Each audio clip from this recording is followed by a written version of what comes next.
নয়াপল্টনে তারেক রহমানের আগমনে রাজপথে জনস্রোত। দর্শক, আজ ঢাকার আকাশ বাতাস প্রকম্পিত। দীর্ঘ প্রতীক্ষার অবসান ঘটিয়ে নয়াপল্টনের এই রাজপথে নেমেছে এক অবিশ্বাস্য জনসমুদ্র। আজ শুধু মানুষের মাথা দেখা যাচ্ছে, কারণ দেশনায়ক তারেক রহমান আজ আমাদের মাঝে। দেখুন সেই দৃশ্য, চারিদিকে স্লোগানে স্লোগানে মুখরিত চারপাশ। রাজপথের প্রতিটি কোণ থেকে ভেসে আসছে একটাই আওয়াজ, তারেক রহমান আসছে, বাংলাদেশ হাসছে। কি এক অভাবনীয় দৃশ্য, কি এক অবিশ্বাস্য উন্মাদনা।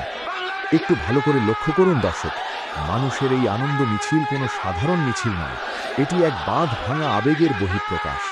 নয়াপল্টনের কেন্দ্রীয় কার্যালয়ের সামনে এখন তিল ধারণের জায়গা নেই। ব্যানার, ফেস্টুন আর জাতীয় পতাকা হাতে হাজার হাজার মানুষ তাদের প্রিয় নেতাকে এক নজর দেখার জন্য ব্যাকুল হয়ে উঠেছে। নেতাকর্মীদের চোখের জল আর মুখের এই বিজয়ের হাসি বলে দিচ্ছে এই দিনটির জন্যই তারা বছরের পর বছর অপেক্ষা করেছিল। হ্যান্ড মাইকে বারবার ঘোষণা আসছে, স্বয়ংসেবীরা প্রাণপণ চেষ্টা করছেন ভিড় সামলাতে, কিন্তু এই আবেগের প্লাবন কি আর আটকে রাখা যায়? জনতার এই যে সমুদ্র, এটি কোনো জোর করে আনা লোক নয়, এটি তাদের স্বতঃস্ফূর্ত ভালোবাসা। প্রিয় নেতার আগমন মানেই গণতন্ত্রের নতুন সূর্যোদয়।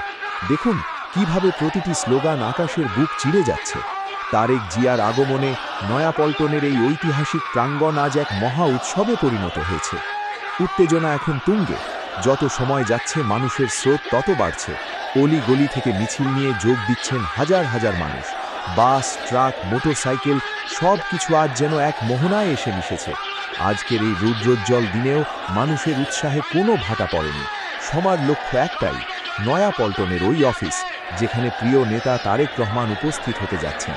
এটি এক ঐতিহাসিক মুহূর্ত, এক নতুন অধ্যায়ের সূচনা। হ্যাঁ দর্শক, এই সেই নয়াপল্টন, এই সেই জনতার গর্জন। তারেক জিয়ার এই আগমনে উজ্জীবিত পুরো বাংলাদেশ। আমরা সরাসরি দেখছি গণতন্ত্রের এই বিশাল মহোৎসব।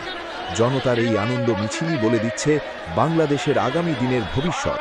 প্রিয় দর্শক, এই উত্তাল রাজপথ থেকে আমি বিদায় নিচ্ছি, কিন্তু রয়ে গেল এক অবিনশ্বর ইতিহাস। সাথে থাকুন, দেখতে থাকুন বাংলার এই বিজয়ের উল্লাস।